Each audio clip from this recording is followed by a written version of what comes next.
तो yes, welcome to electrical department. आप सभी के लिए एक इम्पॉर्टेंट अपडेट है DFCCIL dedicated freight corridor corporation of India limited.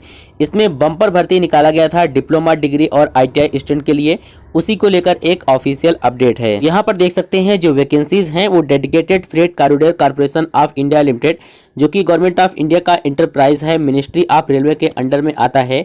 Important notice for extension of application registration link और यहाँ पर एडवर्टाइजमेंट नंबर दिया गया है। यानी कि इसमें जो बम्पर भर्ती निकाला गया था उसमें अप्लाई करने की लास्ट डेट को एक्सटेंड कर दिया गया है। अब आप इसमें आवेदन कर सकते हैं 22/3/2025 तक।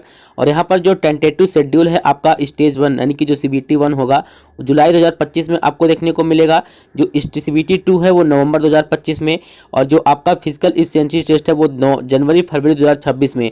तो ये वैकेंसी निकाली गई थी जनवरी के आसपास, और ये वैकेंसी का जो रिक्रूटमेंट प्रोसेस है वो एंड होगा जनवरी 2025-26 में। तो आपके पास काफ़ी ज़्यादा टाइम है इस वैकेंसी के लिए अप्लाई करने के लिए और इसमें की तैयारी करने के लिए। तो चलिए एक बार वैकेंसी के बारे में डिटेल में हम बात कर लेते हैं। Dedicated freight corridor corporation of India limited की तरफ से वैकेंसी है, जो कि मिनिस्ट्री ऑफ रेलवे के अंडर में आता है। यहाँ पर देख सकते हैं इंपॉर्टेंट डेट दिया गया है, इस डेट को अब एक्सटेंड कर दिया गया है। चलिए डायरेक्ट बात करते हैं वैकेंसी के बारे में। तो देख सकते हैं जो एग्जीक्यूटिव सिविल की वैकेंसी है इसमें टोटल 36 वैकेंसीज निकाली गई हैं, जिसमें UR के लिए 16 वैकेंसी है, SC की 5 है, ST की 3 है और OBC की 9 है। एजुकेशनल क्वालिफिकेशन की बात करें तो 3 ईयर का अगर आपने डिप्लोमा कर रखा है civil engineering transportation, civil engineering construction या फिर सिविल इंजीनियरिंग पब्लिक हेल्थ या फिर सिविल इंजीनियरिंग वाटर रिसोर्स और 60% का मार्क्स है आपके पास डिप्लोमा में, तो आप इसमें अप्लाई कर सकते हैं। नेक्स्ट वैकेंसी है एग्जीक्यूटिव इलेक्ट्रिकल का। टोटल इसमें 64 वैकेंसी निकाली गई है। 3 ईयर का आपने डिप्लोमा कर रखा है electrical and electronics, power supply, instrumentation and control, industrial electronics and instrumentation. तो इलेक्ट्रिकल, इलेक्ट्रॉनिक्स और अप्लाइड इलेक्ट्रॉनिक्स से संबंधित जितने भी कंबाइंड ब्रांच हैं वो सभी यहाँ पर अप्लाई कर सकते हैं। डिप्लोमा में 60% का क्राइटेरिया इसमें भी रखा गया है। एग्जीक्यूटिव सिग्नल एंड टेलीकॉम की वैकेंसी है, जिसमें टोटल 75 वैकेंसी निकाली गई है। 3 ईयर का आपने डिप्लोमा कर रखा है इलेक्ट्रिकल एंड इलेक्ट्रॉनिक्स या फिर इलेक्ट्रिकल एंड इलेक्ट्रॉनिक्स टेलीकम्युनिकेशन, इन तीनों के कंबाइन में जितने भी ब्रांच हैं वो सभी कंबाइन ब्रांच यहाँ पर एलिजिबल हैं। यहाँ पर देख सकते हैं सभी ब्रांच का डिटेल में मेंशन किया गया है। ये वैकेंसी जो है RRB की, मतलब कि आपका रेलवे में वर्क होगा, तो यहाँ पर कुछ मेडिकल स्टैंडर्ड भी रखा गया है सभी पोजीशन के लिए। इसमें जो एग्जीक्यूटिव की वैकेंसी है उसमें आपको A3 स्टैंडर्ड का मेडिकल स्टैंडर्ड रखा गया है। ठीक है, इसके बाद यहाँ पर MTS की वैकेंसी है, जिसमें टोटल बम्पर वैकेंसी है 464 पदों के लिए यहाँ पर वैकेंसी है। इसमें अगर आपने मैट्रिकुलेशन 10th के बाद आपने 1 ईयर ड्यूरेशन का अप्रेंटिसशिप कर रखा है, ठीक है, या फिर ITI कर रखा है आपने NCVT या SCVT से, तो आप इसमें अप्लाई कर सकते हैं।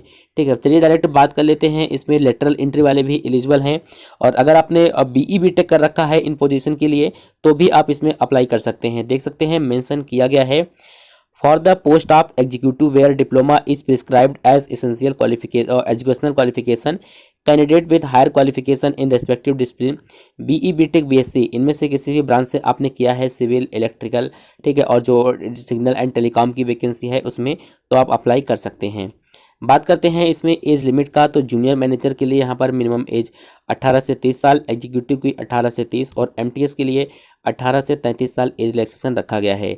एज रिलैक्सेशन की बात करें तो SC ST को 5 साल का छूट, OBC को 3 साल का, और जो PWD के कैंडिडेट हैं उनको 10 साल का छूट देखने को मिलेगा।